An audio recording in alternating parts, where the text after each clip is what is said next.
Hello mga kamatiks! So for today's video, ituturo ko sa inyo kung paano pa mag-solve using the Jamdas rule. So meron ako ditong Jamdas rule na words. Ano ba yung meaning ng G? Ano ba yung meaning ng E, M, D, A, and S? So when we say G, ito yung groupings. Okay, yan yung groupings na uunahin natin. Kapag binibigyan tayo ng merong groupings talaga yung uunahin natin i-solve. After natin sa groupings, i-follow natin yung we are going to do the exponent. Okay, exponent naman yung gagawin natin. And after sa exponent, we have here the letter M or the word multiplication. After sa multiplication, division. After naman sa division, addition, and last na yung subtraction natin. Pero not all the time na last yung subtraction natin kasi meron tayong rule dito na kapag magkatabi yung dalawang rule natin, so we are going to perform from left to right yung magiging operation niya. So not all the time na subtraction yung magiging last. So we have your example number 1. So 24 divide by the quantity of, so 'di ba yung first step natin is uunahin natin yung nasa loob ng ating exponent or the groupings rather. So yung una natin na rule is the letter G is the groupings. So eto yung groupings natin.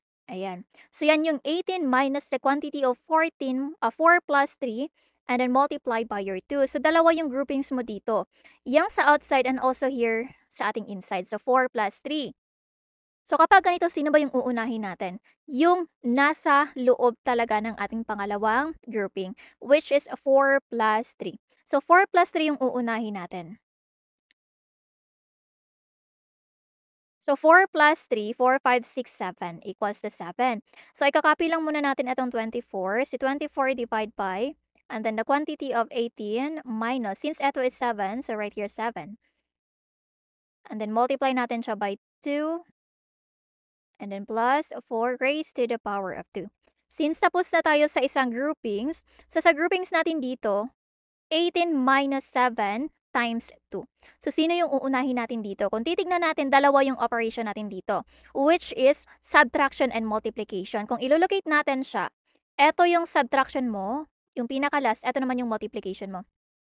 Kapag hindi sila magkatabi yung dalawang operation mo, ibig sabihin niyan, kung sino yung nauna sa Jamdas na rule, yan yung uunahin mo. So yung nauna dito is your multiplication. So multiplication yung uunahin natin.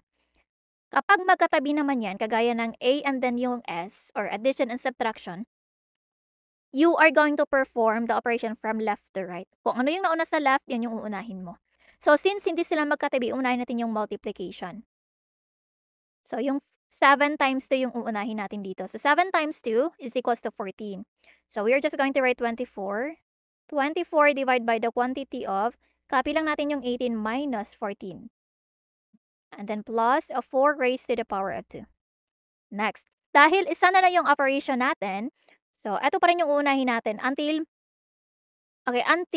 matapos natin yung groupings natin. So, 18 minus 4 is equals to 4. 18 minus 4. 18 minus 14 rather. So 18 minus our 14 is equals to 4. Copy lang natin yung 24, divide by, this is 4. And then plus 4 raised to the power of 2. So meron pa ba tayong groupings? Okay, tapos na. Wala na tayong ibang groupings dito. So next natin gagawin is your letter E. Ano naman yung letter E natin? 'Di ba yung letter E natin, eto yung exponent. So meron ba tayong exponent? Yes, meron. Etong 4 raised to the power of our 2. Siya yung merong exponent. So ano ibig sabihin na to? Hindi ibig sabihin na 4 times 2 yan. Okay, hindi ibig sabihin na 4 times 2. This is wrong. So yung ibig sabihin niya, that is 4 multiplied by itself.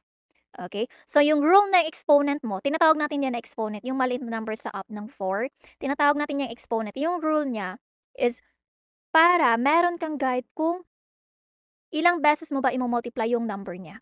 Ilang beses mo ba i-multiply yung number 4. So, since raised to the power of 2, so ibig sabihin yan, you are going to multiply it twice. That's why 4 times 4. So, 4 times 4 is equals to, okay, magkano yung 4 times 4 natin? 4 times 4 is equals to 16. So, copy lang natin yung 24, divide by 4 plus 16. Okay, so meron na tayong 24 divide by 4 plus 16.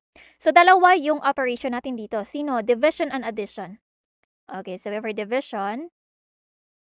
division and addition. So, eto yung sinasabi ko sa'yo na rule na kapag magkatabi yung dalawang operation mo, mauuna talaga yung from left to right. Kung sino yung nauna sa left, yan yung uunahin mo to the right. So, since nauna yung 24 divide by 4 natin dito, so uunahin natin yan. So, 24 divide by 4 is equals to 6. So, we have here 6 and then plus lang natin siya sa ating 16 equals. So, 16, ito na yung final answer natin, which is 16. I-plus lang natin siya sa ating 6. Yung magiging final answer mo is 22. Equals 22. Okay, so ito na yung final answer natin. So, ganun lang. Just follow the rules talaga. Okay? So, for the next video, ito naman yung i-discuss ko sa inyo. Okay, so for this video, ito lang muna. Okay, thank you so much. Bye-bye.